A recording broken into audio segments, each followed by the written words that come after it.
What's up, everybody? Welcome back to the channel. Kind of wanted to show you what we were working on. This house behind me, actually it's a rental, and we had to do a lot of work to it to kind of get it back to a rental stage. I had to do a lot of plumbing repair in the house. It's something we do on a lot of our remodels and basements, baths, fixing up when we're working on older houses if the customers had issues. But I just kind of wanted to show you what we had to address here. People seem to kind of be curious as to what you have to do to fix older drain plumbing. So I just wanted to take a second, turn the camera on, kind of show you what existed in the house and then what we did to replace it. A lot of old homes, if you've got an older home, have either cast iron, they can have clay or terracotta piping underneath of them. And then of course, if you're probably 70s and up, you've got either ABS plastic piping or PVC or something like that. But this house is probably 50s era, so it had a mixture of cast iron and clay pipe underneath of it. And I was just going to kind of show you, like I said, what we had to do to address the issues. I've got an old piece of it here as well, so I'll turn the camera around, kind of show you what existed under the house, and then we can get underneath in the crawl space and I'll show you what we did. All right, so this is the piping that existed under the house. Somebody had tried to change some of it at one point and put in some PVC, and the fix was they just pushed the PVC inside of the clay and then they mortar around it, and that's kind of how clay piping is held together anyways. It fit together, and then they would have some kind of a mortar adhesive to go around each joint, and they didn't go for very long on most sections of clay tile, but this was the main area where the plumbing exits underneath of the foundation, and this line here swoops over and goes towards the toilet. So I've redone all of this underneath of the crawl, but every joint basically from this point over that existed under the house was completely breaking loose, and I just knew we were going to have some issues if we didn't address all of this before we got tenants in here. So this is what it looked like, and then like I said, I'll jump in the crawl space, we'll kind of take a look at it, and we'll show you how we remedied this problem. So before we jump down into the crawl, I'm going to show you, this is kind of the mechanical room. This water heater still has to shift back over this corner, but we reran pretty much everything that we could in the house in new PEX piping and PVC. All the drains are new to PVC. There was two legs of the PEX that we could not change, and this one here, and then another one in the crawl that I'll show you, is underneath a part of the house that's completely inaccessible. There is not even a crawl opening to get under it, and it's very shallow. So what I did was, because it was the original copper plumbing, I put a shutoff on both of those legs of the plumbing, so that way if it becomes a problem down the road or we need to figure out some other way to service it, we could shut those two runs down without killing water to the whole rest of the house.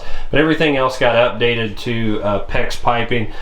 New washer box over here, we'll stick in a new water heater. Like I said, it'll go back into this corner. And then if you come around the corner, this is the accessible portion of the crawl. So the plumbing, I didn't realize there was stuff.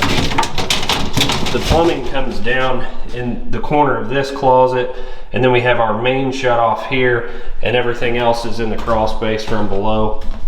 We're doing a curbless shower in here because the person actually needs wheelchair accessibility, so that's the reason we got this section of floor out now. But you can see some of the piping I've had to change from this location, and now I'll jump down in here and show you where the original sewer line went out of it. All right, so we're in the crawl space. This is that same section that we were pretty much looking at in the yard, and then there's where it penetrates. You can see the foundation walls right there. This has been spray foamed, but you know, we get this question quite a bit. You know, my cast iron plumbing's leaking, we have to cut out a section. If you're having to get into something like this yourself and replace sections of your cast or clay plumbing, it's not very difficult. You can get this fitting down here that I'm pointing at is what they call a Fernco, and it's basically like a rubber boot. They make different ones that will attach to different types of plumbing piping, whether you have cast iron, galvanized, clay tile. So you get the proper fitting, and then they have hose band clamps on them basically, and then you can just replace the sections. And of course, you're going to cut and glue PVC pipe just like any other time, but that is, we basically replaced the entire house worth of plumbing. And then that way, if we ever had to address it out in the yard, then we could just dig up the shorter section and then address it there. But you can see it runs all the way across, it goes up to a toilet drain flange on the other side. It's kind of a steep angle as far as the amount of drop that I have on the plumbing, but the way that this was in the ground and the way that everything kind of fit up, it kind of kept me at a pretty steep angle, so I didn't want any really heavy bends in my pipe, so it allowed for a lot of drop, but we just kind of left it that way. But like I said, everything's pretty well been changed out. They shouldn't have any issues out of anything here in the house, but if we have to come back, at least then we're dealing with all modern piping. So hanging out with us, everybody, we appreciate you tuning into the channel. I tell people a lot of different times, like, if you have comments or questions about this stuff, drop them down in the the comments down below. I don't know everything that there is to know about it, but I do try to assist people. I mean, that's the whole reason that I like to do the channel and the videos, is that I can help people, but I can also learn things from other people. I've had really good comments before, and people give me information that sometimes it's not a way that I even thought about doing something.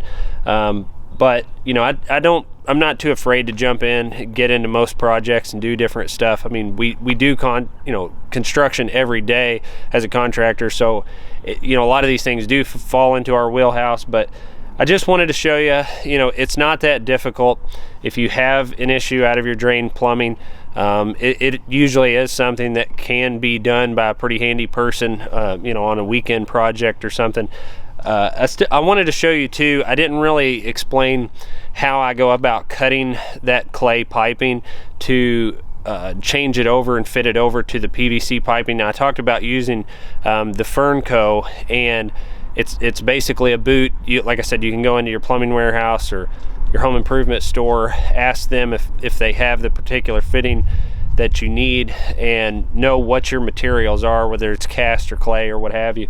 But then I basically I have a large diamond blade that goes on my grinder, and what I'll actually do is just take that grinder and cut around the pipe.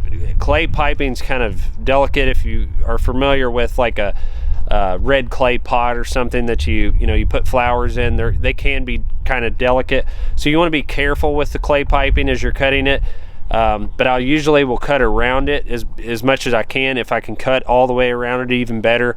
And then on the bad side, the side of the pipe that you're going to be throwing away, you can take like a small hammer and chip it in, but I would make sure that you don't get a bunch of debris down inside of the pipe, and you want to get it cleaned out and stuff.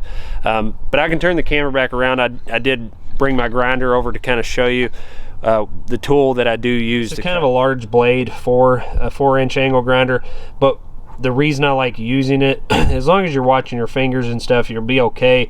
But I like using the larger blade because a lot of times as I'm trying to cut around the pipe and I've dug down and around the ground, this is about the only way that I can get fully cut around on the pipe. If I had a 4-inch wheel, I don't think I would ever get anywhere near close to cutting all the way through the pipe. So I just wanted to show you how it is that I cut it, but I just take my time, use the grinder, cut around it, and then, like I said, if I need to, I can be really delicate and kind of chip it in. But you want a good flat surface to work with once you get the proper fitting, and then you can start doing all of your PVC piping for there. So we appreciate you hanging out with us. We always, like I said, we always look forward to seeing you on the next video, and we appreciate your support. If you like these videos, please comment, share, subscribe, like the videos, and we look forward to seeing you on the next one. Take care and have a good day.